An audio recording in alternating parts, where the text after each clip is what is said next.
I was wiping down the lunch tables in the school cafeteria when I noticed a student shoving her hand into the trash can. Sweetie, did you forget something? I asked, watching her eyes dart between me and the half-eaten trays. No, Miss Sunshine, she said quickly, clutching her backpack. Yesterday I watched her drink from an opened milk carton when she thought no one was looking. Miss Sunshine? She asked quietly. Does it count as stealing food if someone already threw it away? Why do you ask? I said carefully. Just seems wasteful. My mom always says waste is wrong. That's when another student passed by and dumped his tray of untouched chicken nuggets. Suddenly, Isabella's hand shot out and she took the remaining nuggets and tossed them into her bag. Isabella, I said gently. She froze, guilty tears already forming. I'm sorry. I'll put it back. It's okay. Come here, honey. I pulled her aside, away from the other students. How long have you been doing this? Her chin trembled. Since the eviction notice. That was 42 days ago. I counted. My chest tightened. 42 days? Mommy says counting helps when your tummy hurts. I'm really good at counting now. She said it like an achievement. Yesterday I made it to 8,000 before school started. That's when the hunger stops feeling sharp and just feels floaty. She was so thin her elbows looked too big for her frame. Isabella, can I see what's in your bag? She hesitated, then slowly opened it. 6 carefully wrapped bundles of cafeteria food. Some from today, some were moldy. This one's for tonight, she explained, pointing to a napkin-wrapped sandwich. This one's for Paul's breakfast tomorrow if we don't have anything. This one's emergency food in case Mommy can't get to the food bank before it closes again. She works 2 jobs now, so sometimes the timing is wrong. How often does Mommy make it to the food bank? She used to go every week, but then her car broke and the bus doesn't go there and it's too far to walk with groceries. Last time was, she counted on her fingers, 19 days ago. We made it last really long though. Mommy's really good at making a little bit stretch. I pulled out my phone, opening our school's emergency resource contact list. What other games does your family play? I asked, trying to keep my voice steady. The money game, Isabella said simply. Mommy gives all her paychecks to Rick, that's my stepdad. He says he's better at managing money because he's the man of the house. I felt my jaw tighten. Does your mom get to keep any of her paycheck? She tried once. Isabella's voice dropped to a whisper. She kept $40 to buy groceries. She paused, picking at her backpack strap. He was so mad. He threw all the dishes on the floor and Mommy had to pick up all the broken pieces with her hands. Some pieces were really sharp. Did your mom get hurt? Isabella nodded. She's good now, though. She knows not to break the rules. She gives Rick everything on payday. What does Rick do with the money? He goes to a place called a casino. He says one day he'll win big and we'll have so much food. She smiled like she believed it. Last week he came home with new boots and cigarettes. He said his luck is changing soon. But Mommy just cried in the bathroom. My hands trembled as I continued scrolling through emergency contacts. This wasn't just poverty. This was something much worse. Do your teachers know about this? No. Mommy says we have to be good at pretending or bad things happen. Paul's teacher sent him to the nurse once because he fell asleep in class. Now he pinches himself to stay awake. Paul's 6, right? Your little brother? The other students were filing out now, lunch period ending. Isabella looked panicked. I have to go to class. I made a decision. Isabella, I need you to stay here for a few extra minutes. I'm going to call the front office and let your teacher know you'll be a little late. Her eyes went wide with fear. Am I in trouble? Please don't call anyone, please. Mommy will be so upset. She's trying so hard. I want to make sure you and Paul and your mom get some help. Real help. But they'll take us away. As I was calling for help, Isabella grabbed my arm and whispered something that made my blood run cold. Turns out the eviction and the hunger weren't the real problem. She leaned in close and whispered in my ear. Her breath was warm, but her words made everything inside me turn to ice. She said Rick puts his hands around her mom's neck and squeezes until her mom can't breathe anymore. She said he does it almost every week now. Last time it happened, her mom's eyes rolled back and she stopped moving for so long that Isabella thought she was actually dead. She said she counted to 423 before her mom finally started breathing again. I felt my hands go completely cold. The cafeteria suddenly felt too bright and too loud. All this time I thought the food hoarding was the main problem. All this time I was focused on the hunger and the eviction. But those were just the things I could see. The real danger was happening behind closed doors where nobody could witness it. I looked down at Isabella's thin face and realized this child had been watching her mother get strangled unconscious, while also trying to keep herself and her little brother fed. I forced myself to take a slow breath and keep my voice calm. I told Isabella she was very brave for telling me this. I said I was going to make sure some adults who help families in trouble would talk to her mom. Her whole body went stiff. She grabbed my sleeve with both hands and pulled hard. She begged me not to call anyone. She said they would take her and Paul away forever, and she would never see her mom again. Her eyes filled with tears and she kept saying, please, please, please don't call. I gently took her hands off my sleeve and held them. I explained that my job as a teacher is to keep kids safe even when it feels scary. I told her that what Rick was doing to her mom was very dangerous, and we needed to get help right away. She started crying harder, but I kept holding her hands. I stood up and guided Isabella toward the cafeteria exit. The hallway was mostly empty now since lunch period had ended. I walked her down to the front office with my hand on her shoulder. The secretary looked up when we came in. I asked her to please watch Isabella for a few minutes while I talked to the principal about something important. The secretary nodded and offered Isabella a chair near her desk. I knocked on the principal's office door and went inside. My principal was working on her computer, but she looked up right away when she saw my face. I closed the door behind me and told her what Isabella had just disclosed. I said the words out loud for the first time. Strangulation. Multiple times. Mother stopped breathing. The principal's expression changed immediately. She stood up and pulled a thick binder off her shelf. It was labeled Mandated Reporter Protocol in red letters. She flipped it open and said we needed to call CPS right now. She told me to sit at her desk and write down every single thing Isabella had told me while it was still fresh in my memory. I sat down and pulled out a piece of paper. My hand was shaking as I started writing. I wrote about the 42 days of hunger, the eviction notice, Rick taking all the paychecks and spending them at the casino, the broken dishes and the mother's cut hands, the locked refrigerator, Paul pinching himself to stay awake in class. And then I got to the newest part. I wrote the words mother stopped breathing and my hand shook so hard I had to stop for a second. I knew from a training we had last year that strangulation is one of the biggest warning signs that domestic violence will turn deadly. When someone has been strangled even once, their risk of being killed by their abuser goes up by something like 700%. And Isabella said this had been happening almost every week. I finished writing everything down and handed the paper to my principal. She read it carefully and her jaw got tight. She picked up her phone and called our school social worker. She said we had an emergency situation and needed Rebecca to come to the office right away. Less than 5 minutes later, Rebecca walked in carrying a folder with emergency response written on the front. The principal handed her my notes and Rebecca read through them quickly. She asked me specific questions about timing. How long ago did the last strangulation happen? How often does it occur? Are there visible injuries on the mother right now? I answered everything I could remember from what Isabella had told me. Rebecca nodded and said this definitely met the threshold for an immediate CPS report. She said the combination of severe neglect and repeated strangulation meant we had to act fast. Rebecca pulled out her phone and dialed the CPS hotline number. She put it on speaker so we could all hear.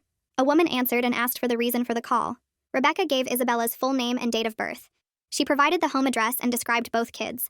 She explained about the food insecurity that had been going on for 42 days. She described Rick's complete financial control and his gambling problem. She talked about the broken dishes incident where the mother got cut. Then she got to the strangulation part. She said the stepfather has been choking the mother unconscious approximately once per week for an unknown period of time. She said during the most recent incident the mother stopped breathing for several minutes. The intake worker asked if there were visible injuries right now. Rebecca said the child reported purple fingerprints on the mother's neck that she covers with scarves. The worker asked about the children's current safety. Rebecca explained both kids were at the school right now, but would need to go home in about 3 hours when school let out. There was a pause on the other end of the line. Then the intake worker said their office was dealing with really high caseload numbers right now. She said they would likely be able to respond within 72 hours unless there was an immediate life-threatening situation happening right this second. My stomach dropped. 72 hours meant 3 whole days. 3 days where Isabella and Paul would go home to a house where their mom was getting strangled unconscious. 3 days where anything could happen. But the worker said she was flagging our report as high priority because of the strangulation disclosure. She said a caseworker would be assigned today and would try to make contact as soon as possible. Rebecca thanked her and hung up. She looked at me and the principal and said we should bring in our school resource officer to look at this from a law enforcement angle. The principal called down to Amos Graham's office. He showed up about 10 minutes later in his uniform. Rebecca summarized everything for him while he listened with his arms crossed. When she got to the strangulation part, his whole face changed. He said that in our state, non-fatal strangulation is a felony charge. He explained that law enforcement treats it as one of the strongest predictors that a domestic violence situation will end in murder. He said when someone survives being strangled, they're at extremely high risk of being killed by the same person later. I stood up and said I wanted to take Isabella to the nurse to make sure she wasn't hurt. Amos nodded and said that was a good idea. I walked back out to the front office where Isabella was sitting with the secretary. I told her we were going to visit the nurse for a quick check. She looked scared, but she came with me. The nurse's office was down another hallway. I explained to the nurse that we needed to do a gentle exam to check for any injuries. The nurse was really kind about it. She asked Isabella to stand up and slowly looked at her arms, legs, and neck. She asked if Isabella had any bruises or places that hurt. Isabella shook her head. The nurse checked her skin carefully. There were no bruises or marks on Isabella's body. But then Isabella said something that made my chest hurt. She said her mom has purple fingerprints on her neck right now. She said her mom wears scarves and turtleneck shirts to cover them up so nobody will see. The nurse wrote this down in her notes. She also measured Isabella's height and weight. She recorded that Isabella showed signs of significant weight loss and malnutrition for her age. Then the nurse opened a drawer and pulled out a granola bar and a small juice box. She handed them to Isabella with a smile. Isabella took them and immediately asked if she could save them for Paul. She said Paul didn't get breakfast this morning and would be really hungry after school. My heart broke all over again watching this little girl think about her brother before herself, even when someone was trying to give her food. I thanked the nurse and walked Isabella back toward the front office where I'd left my phone. The emergency contact form listed a cell number for her mom. I pulled it up and pressed call. 2 rings, then straight to voicemail. A generic automated voice told me to leave a message. I kept my tone light and professional, saying I was Isabella's teacher and wanted to discuss some school matters when she had a chance to call back. I didn't mention CPS or anything Isabella told me because I had no idea if Rick checked her mom's phone. When I hung up, Isabella was watching me with wide eyes. Before I could say anything, Rebecca appeared in the hallway carrying a small canvas bag. She motioned for me to step aside. Rebecca opened the bag and showed me about a dozen granola bars, crackers, and juice boxes. She told me to keep these in my desk drawer. Then she explained a code word system. If Isabella ever said the phrase, "I forgot my library book," it meant she needed immediate help. Rebecca said kids in dangerous homes need ways to signal problems without anyone else knowing what they're really saying. That way, if someone dangerous overhears, it just sounds like a normal school thing. I took the bag and nodded. Rebecca squeezed my shoulder and said she'd check in with me tomorrow. I walked Isabella back to my classroom. The other students were already in their seats working on math worksheets. Isabella's empty desk sat in the second row. I bent down next to her and spoke quietly. I told her that some people who help families would probably want to talk to her mom soon. I said she did nothing wrong by telling me the truth. She nodded but kept her eyes on the floor. I watched her shoulders curl inward like she was trying to make herself smaller. The protective shell she'd built was sliding back into place. I sent her to her desk and tried to focus on teaching for the rest of the afternoon, but my mind kept drifting to purple fingerprints and locked refrigerators. After the final bell rang and the buses pulled away, I walked to the principal's office. Rebecca was already there with a yellow legal pad covered in notes. The three of us sat around the conference table. Rebecca said we needed a safety plan for tomorrow and however long it took for CPS to respond. The principal agreed. We decided I would check on Isabella first thing every morning before class started. Rebecca would provide breakfast and lunch supplements that I could give her discreetly. I would document any new things Isabella told me and any concerning behaviors I noticed.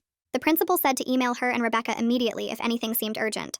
Rebecca reminded us that we'd done our legal duty by reporting to CPS, and now we had to let the system work. But sitting in that conference room making plans for tomorrow felt like putting a tiny band-aid on a huge wound. That evening, I sat on my couch trying to watch TV but couldn't focus on anything. I kept thinking about Isabella counting to 8,000 to make hunger feel floaty instead of sharp. I thought about her mom's neck covered in bruises hidden under scarves. I thought about 6-year-old Paul pinching himself to stay awake in class. Around 8 o'clock, I picked up my phone and called Rebecca's cell. She answered after 3 rings. I asked if we'd done enough. Rebecca was quiet for a second, then said we'd done everything we were legally and ethically required to do. She said the system has procedures and timelines and we have to trust it to respond the right way. I wanted to believe her, but 72 hours felt like forever when someone was getting strangled unconscious every week. The next morning, Isabella showed up 20 minutes before school started.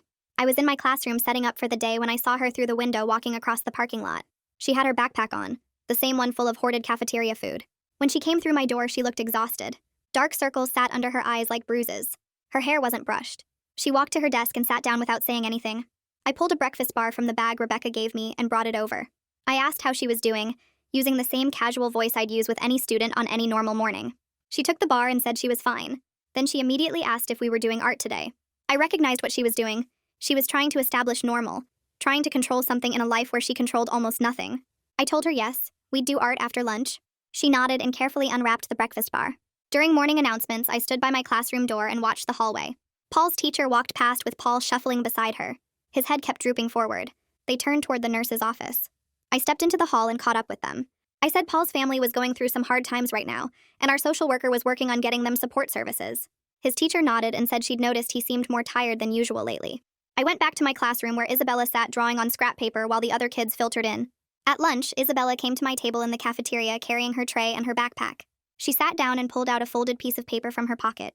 She unfolded it and showed me a drawing she'd made with crayons. The drawing showed a refrigerator with a big silver lock on the door.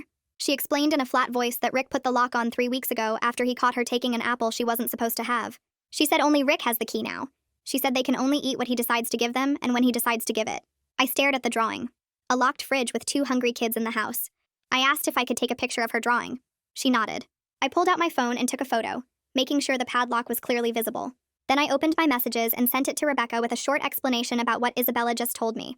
Rebecca responded in less than 5 minutes. She said she was adding it to the documentation file. She said she'd contacted a food bank coordinator who would put together an emergency pantry bag. The bag would be delivered to the school, and Isabella could take it home today. I showed Isabella the message. For the first time that day, something like hope flickered across her face. During my planning period that afternoon, my phone buzzed with Rebecca's name on the screen. She said she'd arranged for someone named Larissa Alvarado to meet with us, a domestic violence advocate from the county office who worked specifically with strangulation cases. Rebecca explained that Larissa could help us understand the real danger level and what safety planning needed to happen while we waited for CPS to respond. I felt my stomach tighten because bringing in a strangulation specialist meant this was even more serious than I'd realized. Rebecca said the meeting was set for after school today in the conference room, and that she'd already pulled Amos in too since he needed to understand the law enforcement angle. I spent the rest of my planning period trying to focus on grading papers, but my eyes kept drifting to the clock. At 3:15, I walked down to the conference room where Rebecca and Amos were already waiting. A woman in her 40s with dark hair pulled back sat at the table with a thick binder open in front of her. Rebecca introduced her as Larissa, and we all sat down. Larissa didn't waste time with small talk. She opened her binder to a page covered in statistics and said that strangulation was the #1 predictor that an abuser would eventually kill their victim. She looked directly at each of us as she explained that when someone had been strangled to unconsciousness multiple times, the risk of homicide increased by 750%.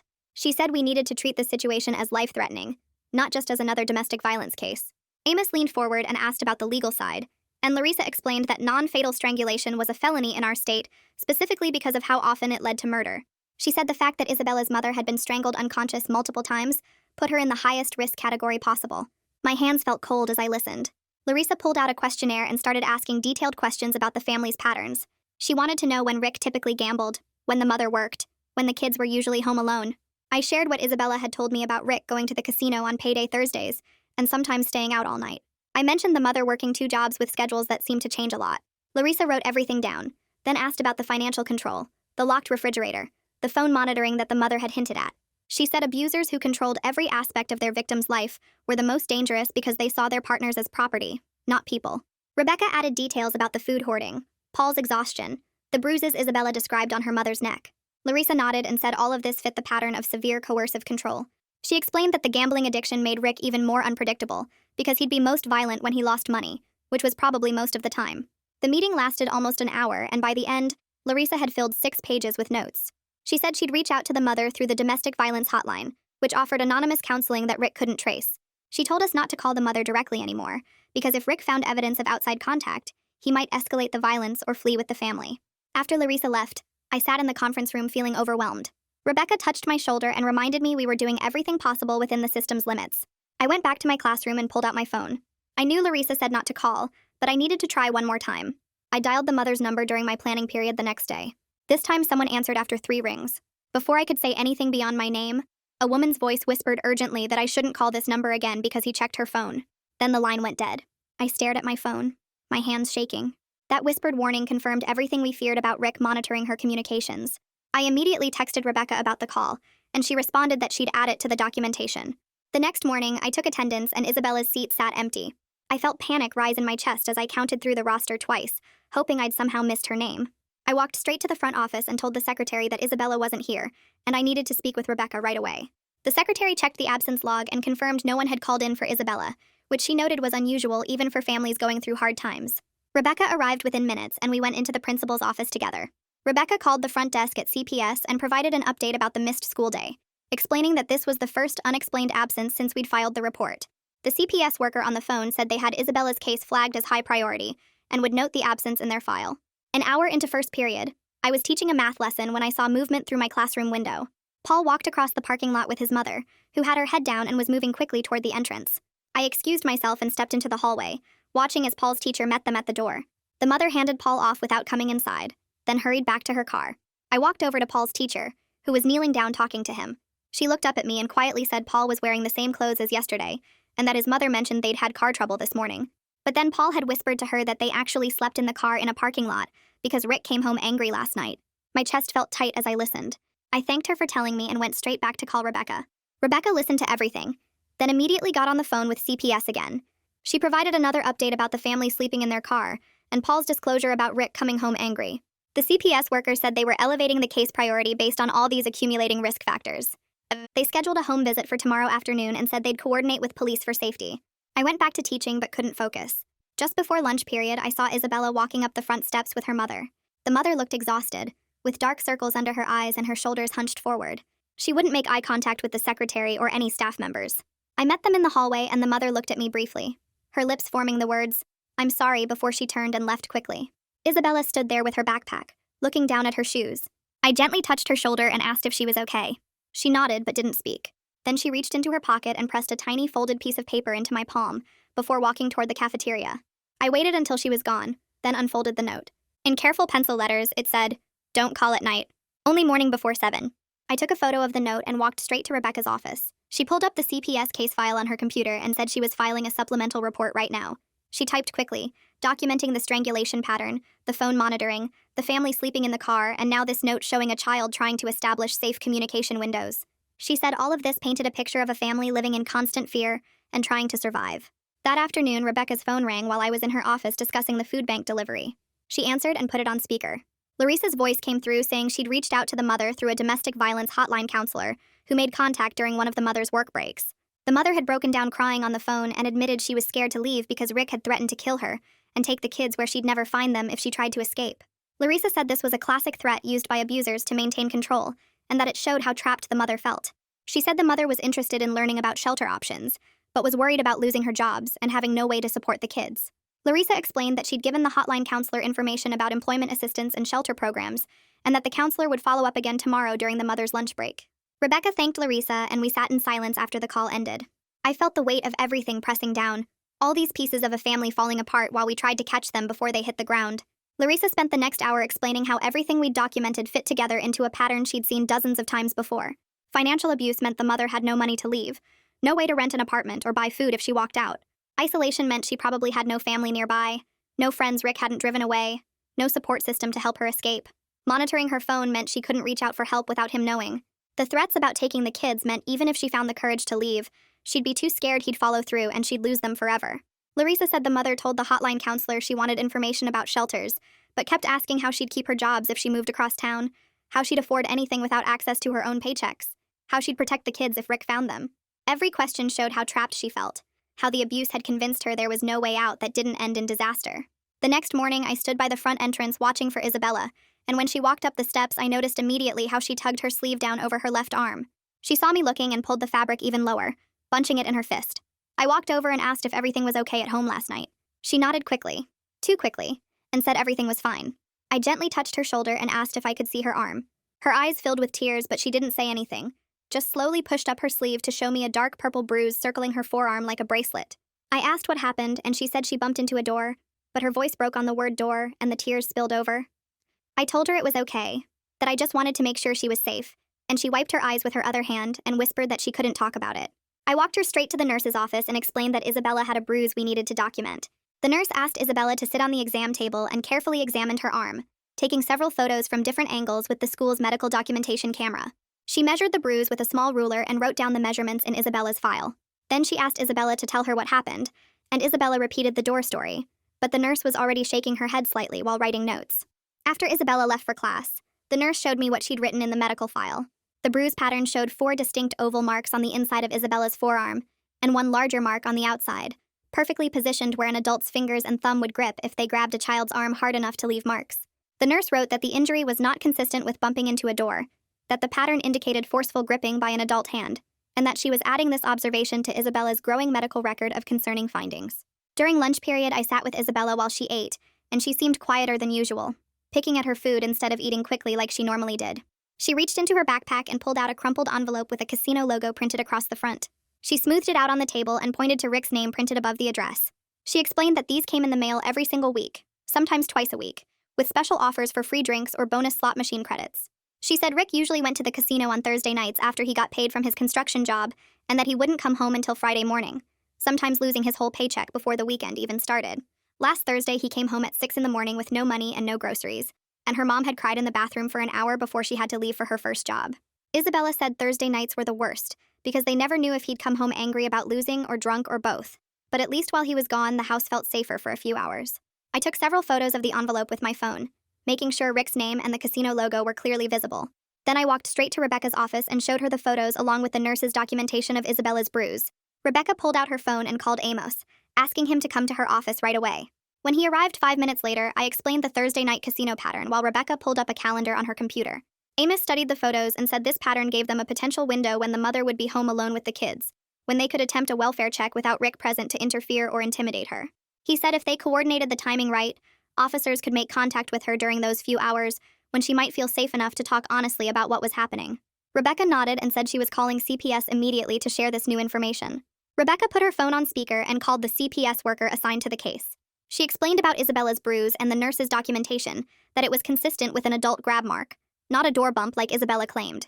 Then she described the Thursday night casino pattern and suggested that evening would be the best time for a home visit when Rick would likely be out gambling. The CPS worker said she was adding the injury documentation to the case file and agreed that Thursday evening was optimal timing for their visit. She said she'd coordinate with the police department to have officers conduct a welfare check at the same time, which would give them legal grounds to enter the home if they had any safety concerns about the family's well-being. The CPS worker said the plan was set for this Thursday at 7 in the evening, and that she'd call Rebecca afterward to report what they found. Thursday arrived and I couldn't focus on anything except watching the clock. I taught my afternoon classes on autopilot, checking my phone every few minutes even though I knew the welfare check wasn't scheduled until 7. I drove home and made dinner but couldn't eat, just sat at my kitchen table staring at my phone. 7 o'clock came and went. 7:30. 8 o'clock. By 8:15 I was pacing around my apartment, imagining every possible scenario. Finally at 8:30 my phone buzzed with a text from Amos. He said they'd made contact with the mother, that Rick was confirmed to be out of the house, but that the visit hadn't gone the way they'd hoped. He said he'd call me in a few minutes to explain. When Amos called, he said the mother had answered the door looking terrified when she saw police uniforms. She kept glancing over her shoulder and asking them to please leave before Rick came home. The officers explained they were there to check on the family's safety and asked if they could come inside to talk. The mother let them in but wouldn't sit down, just stood by the door wringing her hands, and saying over and over that Rick would know they'd been there, that he'd be able to tell somehow, that he always knew when she did something behind his back. The CPS worker asked about the children's well-being, and the mother insisted they were fine, that everything was fine, that they just needed to leave right now. One officer noticed bruises on the mother's neck partially hidden by her collar, and asked her to explain how she got them. The mother pulled her collar higher and said she didn't remember. Maybe she bumped into something. The officer also documented bruises circling both her wrists like bracelets, matching the pattern on Isabella's arm. When they suggested the mother could leave right then with the kids, that they could take her somewhere safe, she started crying and begging them to go before Rick returned. She said if they took her away, he'd find her and kill her, that he'd promised he would, that she believed him completely. The officers gave her a domestic violence resource card, but she refused to take it, said Rick would find it and know she'd talk to police. So one officer tucked the card inside a grocery store receipt and handed her that instead, hoping she could hide it somewhere Rick wouldn't look. They took photos of her visible injuries and documented her fear and her statements before leaving, respecting her stated wishes while making sure everything was recorded in their report.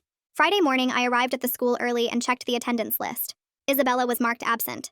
I walked down to Paul's classroom and saw him curled up on the floor in the hallway outside his room, sound asleep before the first bell even rang.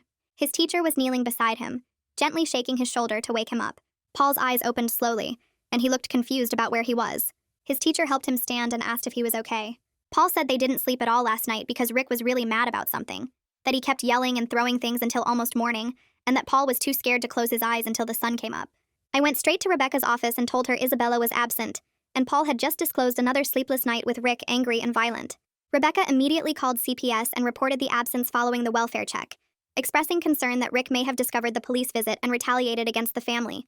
The CPS worker listened to everything and said she was escalating the case to emergency status, based on the pattern of abuse, the fresh injuries, the mother's visible fear, and now the concerning absence right after police contact. She said they were attempting another home visit today, this time with police escort and authorization for emergency removal of the children, if they determined the kids were in immediate danger.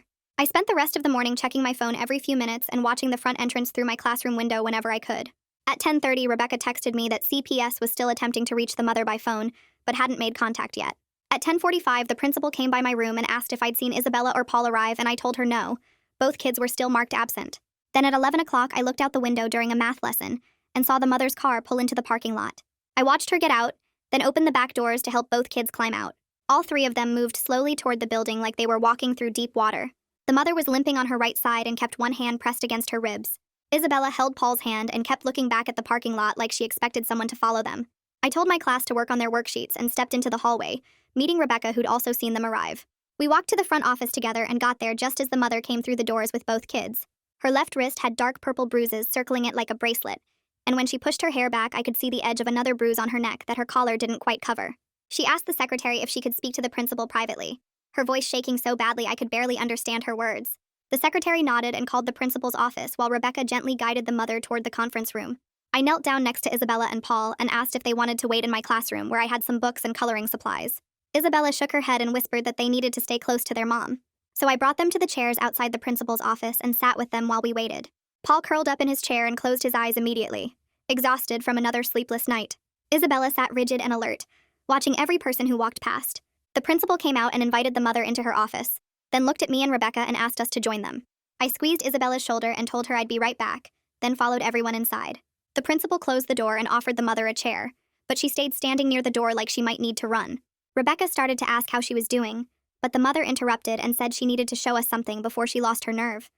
She rolled up her left sleeve all the way to her elbow, revealing not just the wrist bruises but a fresh burn mark on her forearm about the size of a quarter, red and blistered around the edges. She said Rick found the card, the one the police gave her hidden in the grocery receipt. She said he came home early from wherever he'd been and started going through her purse looking for cigarette money. He found the receipt and saw the domestic violence hotline number written on it. The mother's voice dropped to barely a whisper as she described how Rick grabbed her arm and held his lit cigarette against her skin while he asked her if she'd called the police on him. She said she told him no, that she would never do that. But he didn't believe her. He said if he ever found out she talked to anyone, if anyone from CPS or police or school ever came around asking questions, he would take the kids and disappear to somewhere she'd never find them. He said he knew people in other states who would help him, that she'd spend the rest of her life wondering if her kids were alive or dead. The mother started crying as she talked, tears running down her face but her voice staying quiet and controlled like she'd practiced keeping her emotions small. Rebecca asked if Rick hurt her anywhere else, and the mother lifted her shirt slightly to show bruises on her ribs where he'd kicked her after she fell. The principal immediately picked up her phone and asked if the mother wanted her to call the police right now, but the mother shook her head violently and said, "No police. He'd know. He always knew somehow." Rebecca stepped out of the room and I heard her making a quick phone call in the hallway. She came back less than a minute later and said Larissa was on her way and would be here in 20 minutes. The mother looked panicked and asked who Larissa was, and Rebecca explained that Larissa works with families dealing with domestic violence and knows all about safety planning and legal protections. The mother said she couldn't stay long because she was supposed to be at work, and Rick would check her location on her phone. Rebecca gently suggested the mother could say she had to bring the kids to the school because they were sick, and that we could provide a note from the nurse if needed. The mother nodded slowly and sat down in the chair, finally letting herself rest for a moment. I asked if she wanted some water or coffee, and she said water would be good. I left to get it and checked on Isabella and Paul in the hallway. Isabella asked if her mom was okay, and I told her yes, that some adults were helping figure out how to make things better. When I came back with the water, Larissa was already walking through the front doors, even though it had only been 15 minutes. She must have dropped everything and driven straight here. Rebecca brought her to the conference room and introduced her to the mother, and Larissa sat down across from her with this calm, steady presence that seemed to fill the whole room. Larissa asked the mother to tell her what happened, and the mother went through the whole story again, showing the burn mark and the bruises. Larissa listened without interrupting, taking notes on a small pad. When the mother finished, Larissa said that what Rick did was criminal assault, that the threats he made were terroristic threats under state law, and that keeping food locked away from children were child endangerment. She said there were legal protections available right now, today, including emergency protective orders that could be issued within hours. She said there was a shelter across town that had open beds and could take the whole family immediately, with childcare services and help maintaining employment. The mother listened to all of this, and I could see her face going through different emotions, hope and fear and doubt all mixed together. She said she couldn't afford to miss work because she'd lose both jobs, and then how would she support the kids? She said the shelter was too far from where she worked, and she didn't have a car that ran reliably enough to make that drive twice a day. Larissa explained that the shelter had a van that provided transportation to and from work, and that they had staff who specialized in helping residents keep their jobs during the transition. The mother said, "But you don't understand. He'll find us. He always finds a way. He has friends everywhere, and he'll drive around until he sees my car or sees the kids somewhere." Larissa said the shelter location was completely confidential and not listed in any public records, that residents were instructed on safety protocols, that there were security cameras and locked entry systems. The mother kept shaking her head and saying, "He'll find us. He'll kill me. He promised he would kill me if I ever left." Larissa let her talk through all her fears without trying to argue or convince her, just listening and acknowledging how scary this was. Then Larissa said that staying was also dangerous, maybe more dangerous, especially with the strangulation history. She said the mother didn't have to decide anything right this second, but that the offer was there and the beds were being held. While this meeting was happening, I went back out to check on Isabella and Paul. It was almost lunchtime, and I asked if they wanted to come to the cafeteria with me. Paul was still sleeping in his chair, but Isabella said okay. We walked down to the cafeteria together, and I got her a tray of food. The hot lunch that day was chicken and rice. Isabella sat at an empty table and started eating, and I sat across from her trying to think of something normal to say. Then Isabella reached into her backpack and pulled out a folded piece of paper. She slid it across the table to me without saying anything. I opened it and read the words written in her careful handwriting. "He says we're moving this weekend. Somewhere far away. I don't want to go." My hands went cold holding that note because this wasn't just Rick being controlling anymore. This was him planning to run, to take these kids somewhere we couldn't follow. I asked Isabella when he said this, and she said last night after he got home. She said he told her and Paul to start packing their important stuff because they were going on a trip and wouldn't be coming back. She said he seemed excited about it, like it was going to be an adventure, but she knew it wasn't a good thing. I folded the note carefully and put it in my pocket, then told Isabella to finish eating while I went to talk to Rebecca. I found Rebecca still in the conference room with the mother and Larissa, and I asked if I could speak with them for just 1 minute. I showed them the note and watched both Rebecca and Larissa's faces change as they read it. Larissa said this was a significant flight risk, that abusers often tried to isolate their victims further when they felt outside pressure closing in. Rebecca said we needed to contact CPS immediately and see if they could expedite their response. Larissa pulled out her phone and stepped into the hallway to make a call. She came back 5 minutes later and said she'd spoken with the CPS supervisor and requested an emergency team decision meeting. She explained that a TDM was a multi-agency meeting that could happen within 24 hours when a child was at imminent risk of serious harm or when there was significant flight risk. She said the supervisor agreed this met the criteria and was setting it up for tomorrow morning at 9. The meeting would include CPS, police, domestic violence advocates, school representatives, and hopefully the mother if she felt safe participating. The mother looked overwhelmed by all of this and said she didn't know if she could take off work tomorrow morning. Larissa said this was about keeping her kids safe and that most employers would understand and that Larissa could provide documentation if needed. Rebecca said she would spend the rest of the afternoon pulling together all our documentation, everything from my initial notes to the nurse's records, to photos of the injuries and the drawing Isabella made of the locked refrigerator. She said she'd compile attendance records and all the supplemental reports we'd filed. The mother asked what would happen at this meeting, and Larissa explained they would develop a safety plan, figure out the best way to protect the children while respecting the mother's choices as much as possible. The mother said okay, she would try to be there, and then she said she really needed to get to work now, or she'd be in trouble. Larissa gave her a card with a phone number on it and said if anything changed, if the mother needed help before tomorrow morning, she could call that number anytime, day or night. The mother took the card and stared at it for a long moment, then tucked it deep into her pocket where it wouldn't be easily found. She collected Isabella and Paul from the hallway, and I walked them out to their car. Before she got in, the mother looked at me and mouthed the words, "Thank you," and I nodded because I didn't trust myself to speak without crying. The rest of the afternoon felt like moving through fog. I taught my classes and graded papers and responded to parent emails, but my mind kept circling back to that note about moving this weekend. At 3 o'clock, I met with Rebecca in her office, and she showed me the file she'd compiled. It was thick with documentation, page after page of evidence showing the pattern of abuse and neglect. She said she'd already sent it electronically to the CPS worker and would bring hard copies to the TDM tomorrow. I asked what happened if the mother didn't show up tomorrow, and Rebecca said the meeting would happen anyway, and they'd make decisions based on the information they had. I went home that evening but couldn't settle into anything, couldn't watch TV or read or even eat dinner. I kept checking my phone like I was waiting for something, but I didn't know what. Then at 7:30, my phone buzzed with a text from the school's main office number. It was just 3 words, but they made my heart start racing. Library book emergency. I knew immediately this was the code word Larissa had given the mother, the signal that she needed help right now. I called Rebecca, and she said she'd already gotten the same text and was calling Larissa and Amos. She said Larissa had established a predetermined meeting location for exactly this situation, a 24-hour grocery store parking lot about 10 minutes from the school. She said Larissa and Amos were heading there now and asked if I wanted to come. I said yes and grabbed my keys and drove to the grocery store probably faster than I should have. When I pulled into the parking lot, I saw Amos's patrol car already there, parked near the entrance under the bright lights. Larissa's car was next to it. I parked nearby and walked over just as the mother's car pulled in. She parked and got out, and I could see both kids in the back seat, still in their school clothes from this morning. The mother walked over to where Larissa and Amos were standing, and she looked terrified but also determined in a way I hadn't seen before. Larissa asked what happened, and the mother said Rick came home drunk about an hour ago, drunker than usual, and he told the kids to start packing their stuff right now because they were leaving tonight. She said he was stumbling around throwing things into garbage bags and talking about how they'd be gone before anyone could stop them. She said she waited until he passed out on the couch, and then she grabbed the kids and left. She said she didn't take anything except her purse and the kids, that everything else was still at the house. Larissa said that was exactly the right thing to do, that she could replace stuff, but she couldn't replace her safety or her children's safety. She said the shelter had beds ready right now, and a volunteer driver was already on the way to escort them there. The mother asked how long it would take, and Larissa said less than 30 minutes. Amos asked if the mother wanted to file a police report about the assault and the threats, and the mother hesitated, but then said yes, she would do it. She was ready. Amos pulled out his notepad and started taking her statement right there in the parking lot under the fluorescent lights. He documented the burn mark and the bruises, took photos with his phone, wrote down everything the mother said about Rick's threats to take the kids and disappear. Within 20 minutes, a small van pulled into the parking lot with a woman driving who Larissa introduced as the shelter volunteer. The mother transferred the kids' car seats to the van, while Isabella and Paul watched with wide, scared eyes. I knelt down next to Isabella and told her she was being so brave, that she was going somewhere safe now where there would be food and beds and people who would help her mom. Isabella hugged me quickly, and then climbed into the van next to Paul. The mother got in last and looked back at all of us standing there, and I saw something in her face that might have been hope, or might have been terror, or might have been both. Then the van pulled away, and I watched its taillights disappear into the night.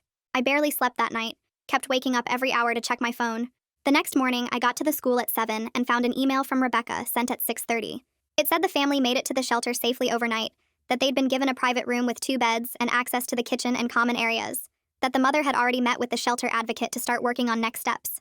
The email said the emergency TDM was still happening as scheduled at 9, even though the immediate crisis had been resolved, because they needed to develop a longer-term safety plan. I taught my first 2 classes in a daze, barely able to focus on the lessons.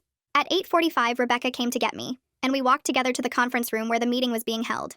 The CPS worker was already there, along with Larissa, Amos, the principal, and 2 other people I didn't know who introduced themselves as the CPS supervisor and a police detective who specialized in domestic violence cases. The mother arrived a few minutes later, brought by the shelter advocate, and she looked exhausted, but also calmer than I'd seen her in weeks. The meeting lasted almost 2 hours. Everyone went through their documentation, and the CPS worker explained that they were opening a case that would remain active for at least 6 months with regular check-ins. They said the children could remain with their mother at the shelter as long as the mother continued engaging with services and following the safety plan. The plan included the protective order that was filed today, mandatory counseling for the whole family, continued coordination with the school, and regular meetings with the shelter case manager. The mother agreed to everything and signed all the papers they put in front of her. When the meeting finally ended, the mother came over to where I was sitting and thanked me for not giving up on her kids. She said she was sorry it took so long for her to be ready to leave, and I told her there was nothing to be sorry for, that she'd done an incredibly brave thing, and her kids were lucky to have her. She smiled at that, a real smile, and then the shelter advocate took her back to begin the next phase of their journey toward safety. By morning, Rebecca called to say CPS was already at the courthouse filing emergency paperwork for a protective order. The caseworker had compiled everything from the night before, including photos of the mother's injuries, the children's statements, documentation of the financial abuse, and the planned flight risk. Rebecca said the judge would review it within hours, because strangulation cases got priority treatment in family court. I taught my classes that morning, barely able to focus on the lesson plans. Around 11:30, Rebecca texted that the judge had granted the emergency order, and police were heading to serve Rick at the house right now. The order prohibited any contact with the mother or children, and required Rick to stay at least 500 feet away from them, the shelter, the school, and both of the mother's workplaces. I felt something release in my chest, knowing there was now a legal barrier between Rick and that family. The relief lasted exactly 2 hours. Just after lunch, the main office phone started ringing constantly. The secretary came to my classroom looking stressed and said Rick had called 6 times demanding to know where his wife and kids were. He'd threatened to sue the school, threatened to file complaints against every staff member involved, said we had no right to interfere in his family. The secretary said his voice was getting louder and angrier with each call. By the end of the school day, the district's legal team had taken over, intercepting all calls from Rick's number and documenting every single threat he made. They sent an email to all staff with clear instructions that if Rick showed up in person or tried to make contact through any channel, we were to immediately refer him to the legal office without engaging in any conversation. Over the weekend, I kept checking my phone expecting some kind of emergency, but everything stayed quiet. Monday morning, I got to the school early and waited near the front entrance. At 7:45, a white van pulled up with the shelter's logo on the side. Isabella and Paul climbed out with their backpacks, and the mother waved from the passenger seat before the van pulled away. Isabella walked past me into the building and I followed a few steps behind, giving her space but staying close enough to help if she needed it. At lunch, I watched her go through the line and load her tray with the usual items. When she got to the end, she grabbed 3 extra packets of crackers and shoved them into her jacket pocket with that same furtive movement I'd seen dozens of times before. I walked over and sat down next to her. She froze when she saw me, hand still in her pocket. I kept my voice gentle and told her she could have as many snacks as she wanted from my desk anytime. No need to hide them or save them anymore. She looked at me with those big worried eyes and asked if I was sure, if it was really okay. I nodded and said I kept a whole drawer full of granola bars and crackers and fruit snacks, just for kids who needed extra food, and she was welcome to take whatever she wanted whenever she wanted it. She pulled the crackers back out of her pocket slowly and set them on her tray, then actually ate one right there in front of me. Paul started showing up 30 minutes before school started every single day that week. His teacher had enrolled him in the free breakfast program, and every morning he sat in the cafeteria eating scrambled eggs and toast and fruit. His teacher pulled me aside on Wednesday and said she'd noticed a huge difference already. Paul was staying awake during lessons, participating in activities, even smiling during story time yesterday, which was the first time she'd seen him look genuinely happy since the school year started. She said whatever intervention had happened was clearly working because this was a completely different kid. Rebecca scheduled a meeting with the mother at the shelter that Thursday afternoon. I didn't attend, but Rebecca filled me in later. The mother had already applied for emergency food assistance through the state, temporary cash aid to help cover basic expenses and childcare vouchers, so she could keep working both jobs. Her employers had been understanding about the schedule disruptions, and the shelter case manager was helping her search for subsidized housing in a safe neighborhood. The plan was to get them into permanent housing within 60 days if possible. 2 weeks after the shelter placement, I realized I was completely exhausted. Not physically tired, but emotionally drained in a way I hadn't experienced before. I kept thinking about Isabella counting to 8,000 to make the hunger feel floaty, about Paul pinching himself to stay awake, about the mother's neck covered in bruises. I scheduled a meeting with Rebecca just to talk through what I was feeling. She listened to everything and then said something that stuck with me. She said I'd done exactly what I was supposed to do by recognizing the signs and connecting the family to the right resources, but I wasn't responsible for solving all their problems or preventing every setback that might happen in the future. She reminded me about professional boundaries and said it was important to care about students without taking on their trauma as my own. During a routine check-in the following week, Isabella met with the school counselor for one of the regular safety assessments CPS required. The counselor came to find me afterward looking shaken. She said Isabella had disclosed that Rick used to choke her mom maybe 5 or 6 times, not just the ones she'd originally told me about. The counselor had immediately updated the safety plan and sent the new information to CPS and Larissa. She explained that this additional disclosure actually strengthened the case for the protective order hearing that was scheduled for next month, because it established a clear pattern of escalating violence over time. 3 weeks after the emergency order, the court hearing happened for a long-term protective order. The mother had to testify about everything, including the strangulation incidents, the financial control, Rick's threats to take the kids and disappear. She brought medical records showing the injuries, police reports from the welfare checks, all the school documentation we'd compiled over those weeks. The judge listened to everything and then granted a 3-year protective order. The order also required Rick to complete a batterer's intervention program before he could even petition to modify any of the terms. Larissa called Rebecca right after the hearing to share the news, and Rebecca immediately texted me. I was in the middle of teaching, but I excused myself for a minute and just stood in the hallway feeling this overwhelming sense of relief. One afternoon, about a month later, Isabella came to my classroom after school and pulled something from her backpack. It was one of those carefully wrapped food bundles she used to hoard, still intact in its napkin. She handed it to me and said she didn't need this one anymore because they had a whole kitchen at the new place. The shelter had helped her mother secure subsidized housing in a neighborhood on the other side of town, far from where Rick lived. They'd moved in over the weekend with donated furniture from a local charity, and the food bank had stocked their pantry with enough groceries to last 2 weeks. Isabella said they had a refrigerator without a lock and she could open it whenever she was hungry. 2 months after that terrifying lunchroom conversation when Isabella first told me about the hunger and the counting, I stood outside during recess and watched her actually play. She was running around with a group of other kids, laughing and chasing them in some game I couldn't quite follow. Paul ran up to me during lunch that same week and shoved a spelling test in my face covered in gold stars. His teacher had written, "Perfect score," across the top in red marker, and Paul was grinning, so wide I could see the gap where he'd lost a tooth.